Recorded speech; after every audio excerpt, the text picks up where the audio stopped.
Hello, hi. Okay, so in this video, I would get ready with me while I talk about mental health, my experience with my mental illness. To start off this video, we're gonna pakai moisturizer. So ni I pakai moisturizer Skintific. This is my third bottle tub. I dah pakai 2 tub. Yang tub tu dah 2 dah habis. So this is my third moisturizer. I don't know why I pakai like every day and cepat habis. So I thought macam what, I need like a bigger bottle because I ran through this so quick. So yeah, ni yang besar, ni yang 80 gram punya. So ni senang because dia ada pump. So kita prep my skin. Sometimes I video I betul letak ni macam, no, this is how I pakai moisturizer. If I macam tu macam just content, but in reality this is how I pakai moisturizer. Very aggressive, okay? No one pakai moisturizer macam ni. No one. Okay, and then I get another pump because my skin has been like extra dry lately and banyak pimple. First of all, I ada kat OKU because I ada mental illness. So I beritahu you backstory. I beritahu from the start. Okay, so I'm an only child and I grew up quite like comfortably. I had a privileged upbringing. Like like I'm very thankful for my upbringing. So I just nak tunjuk kat you yang I tak ada any like traumatic childhood experience yang like boleh affect I. I grew up privileged. The first time I rasa not suicidal, but I was fascinated with the idea of my own death since I was 13. At that time, I used to write poems about death to the point that my English teacher was worried. I remember like I wrote something about like this girl who is dead lying on the floor with the devils dancing around her. And I gave it to my English teacher and she was like, "Is everything okay at home?" And I was like, yeah, so okay. Why? Because no, this is like quite worrying. And I said, no, it's just a poem. I felt creative. I wrote it. I just not, show you my poem and see what you think about it. And she was like, yeah, it's good, but better like jangan write poems macam ni because it's quite concerning. And I was like, okay, got it, faham. I was fascinated with the idea of death. And I would like, not imagine, but I would fantasize about it. It wasn't until I was 15 yang I sedar that I was actually suicidal. So at 15, I had my first suicidal attempt. It was not a pleasant experience, obviously. And I was admitted to a psych ward in GRWM in 2009. I was 15. And then I think I was diagnosed at that time with MDD. So, but I tak follow up dengan doktor. I didn't take any medication semua. It was swept under the rug. Not intentionally, just that at that time, me and my family, there weren't a lot of awareness regarding mental health. So it was like, oh, you have depression. Okay, move on. It's like that. Like, my parents weren't being neglectful. It's just that at that time, there were not much awareness regarding this matter. So I tak follow up, jumpa semua. So I just like, okay, I have depression dah, bye.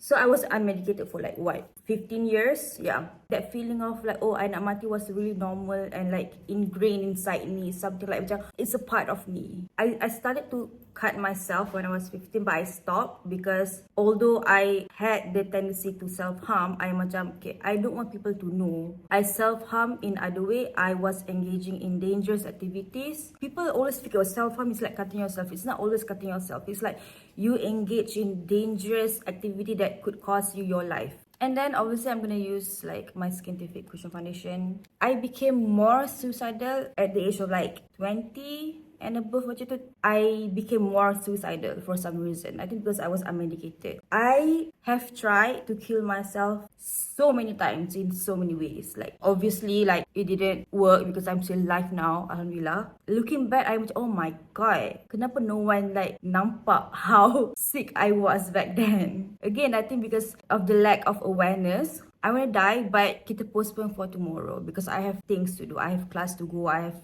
a job at that time semua. I do all my tasks. I settle semua kerja I, whatever semua. And then, okay, now I have time to like completely have a mental breakdown. So I would schedule my breakdown at that time. I was so used to feeling suicidal to the point that I didn't see this as a sickness. I saw this as something like, like a part of me, which is really weird, but it made sense to me. Like, we're gonna do like simple makeup je. I started becoming an influencer at like 2016 macam tu, 2016. And even then, while I was being an influencer, full-time influencer, I was still suicidal, cuma orang tak tahu. I remember crying in the car on the way back home from like an event ke apa ke, a shooting ke apa ke. I was crying, I was bawling my eyes out. And then macam, okay, like I really want to die now, but tomorrow I have another shoot, I have a video to make, I have bills to pay. I was financially independent since I was in my 20s. I have things to do, because people are dependent on me. I want to die, but I cannot. So what I would do is, at that time, I would schedule my breakdowns. I would cry, I would like scream,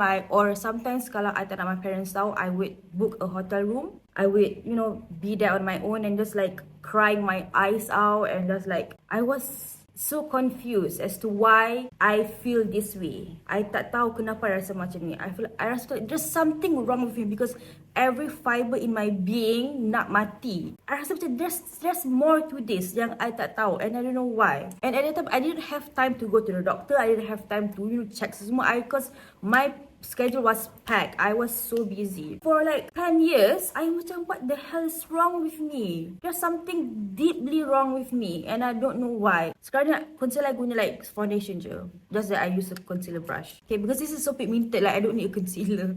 I just need like a concealer brush and just conceal macam ni. Okay, I find this easier. I was in the public eye and orang recognize I, so I had to put up this front yang macam I have my shit together, everything's fine, everything's okay. I think that sort of like broke me even further, because I have this mask on. So I macam, okay, I need to be strong for those who look up to me. I got my bipolar diagnosis in 2021. I was lying on the floor in my bedroom, covered in blood, and I didn't die. And my parents found me there lying, praying to God so that God will take away my life. And then I was immediately sent to the hospital, and I was admitted. And then that was when they realized that, you don't have MDD, you have bipolar. And then they explained to me bipolar apa, and then I went back. I think I duduk seminggu macam tu kot. And I did my own research, and macam, oh my god, everything made sense. Everything clicked for the first time. It clicked when I was reading the symptoms, whatever. So I macam,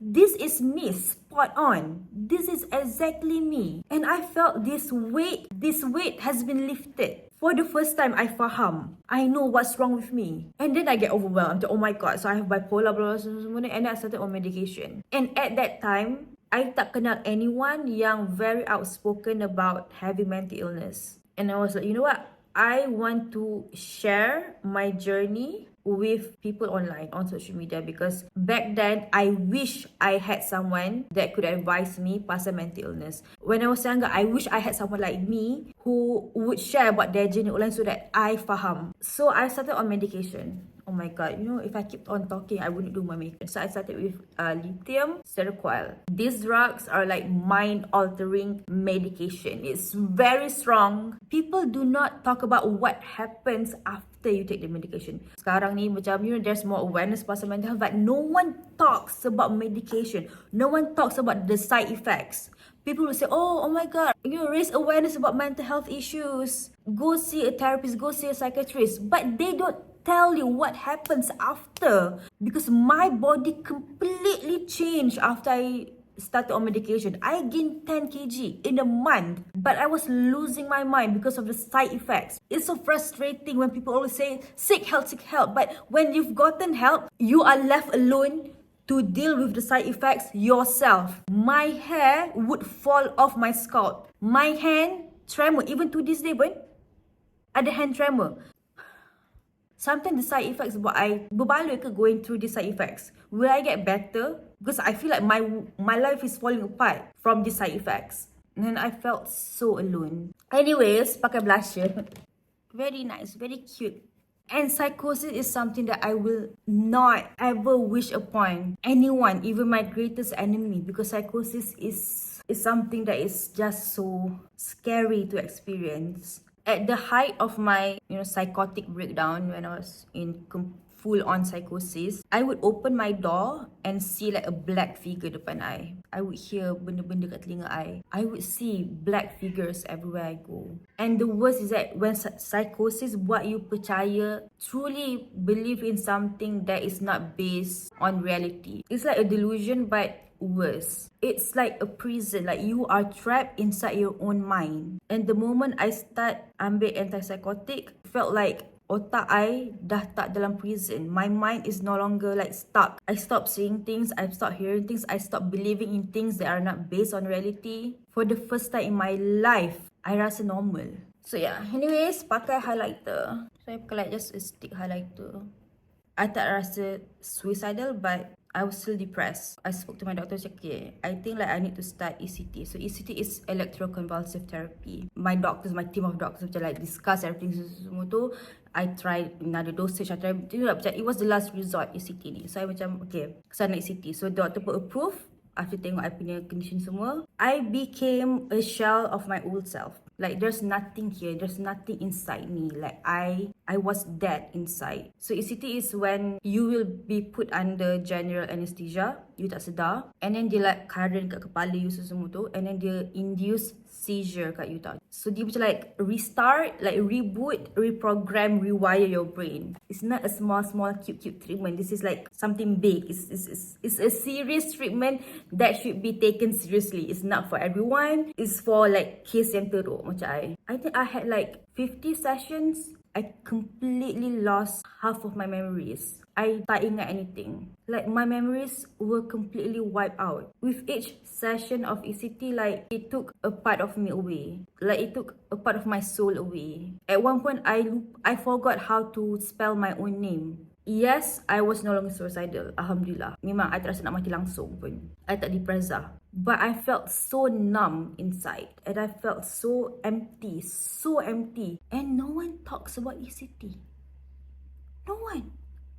No one online at that time talk about ECT. No one, tak ada orang yang banyak follow sama macam I talk about ECT. So that's why I started to share more and more about my ECT journey semua. Because I tak nak buat orang rasa alone in this. Because at that time I felt alone. Okay, if I could help even one person to not feel alone by sharing this, then I'm okay, I'm happy. I had to slowly rebuild myself from scratch because ECT tore me down. Anyways, pakai lipstick. I'm sorry if this is a long video. Banyak benda nak cakap. So I dah stop ECT dah. Because you know like I'm no longer suicidal and everything semua. I just want you guys to know that there's hope.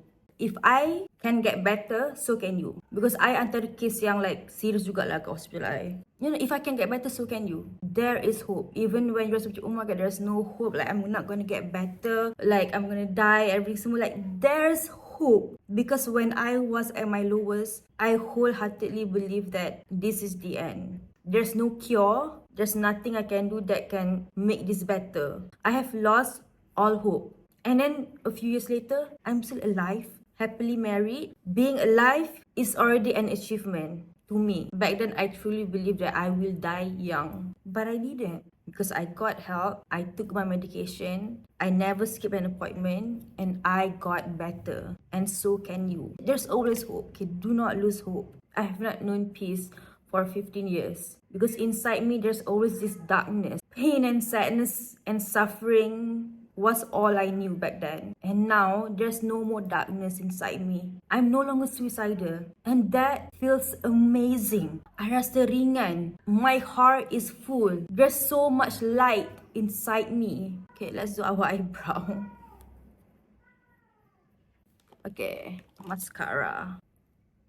So yeah, so to end this video, the message here is that there's hope. Okay, you're not alone in this. I hope like me sharing about my journey on YouTube, on Instagram semua ni boleh membantu, boleh tolong korang, boleh inspire hope inside of you. So I hope that you find this beneficial and membantu. So yeah, I'll see you in my next video. Love you. Mwah.